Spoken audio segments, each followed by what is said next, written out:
ஆயிரு. நான் அசைகிற மரத்தை பார்த்து தான் பேசுனேன். உனக்குள்ள தேவனுடைய விசுவாசம் இருக்குமா இருந்தா நீ அசையாத மலையை பார்த்து பேசுற அளவுக்கு உன்னுடைய விசுவாசத்தை நீ வளர்த்து கொள்ளுவ.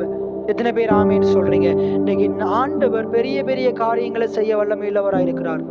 ஆண்டவரால் செய்ய முடியாத காரியங்கள் ஒன்றுமே இல்லை. எல்லாம் சொல்லுங்க, ஆண்டவர் முடியாதவைகளை சாத்தியமாக்குகிறவராக இருக்கிறார். இன்னைக்கு ஒருவேளை உங்களுடைய கையினால முடியாதது, உங்களுடைய பராக்கிரமத்தினால முடியாதது, தேவன் அவருடைய கரத்தினால செய்து முடிப்பார். எத்தனை பேர் ஆமேன்னு சொல்றீங்க? கடந்த வருஷத்துல நான் அதிகமா சொன்ன வார்த்தை இதுதான். என்னுடைய பலத்தினால் முடியாதது, என்னுடைய பராக்கிரமத்தினால் முடியாது, என்னுடைய ஆண்டருடைய வலது கரத்தினால் அது செய்ய முடியும். எத்தனை பேர் ஆமேன்னு சொல்றீங்க? இன்னைக்கு நான் உங்களுக்கு சொல்றேன், ஆண்டருடைய வலது கரம் உங்களுக்கு பராக்கிரமம் செய்யும்.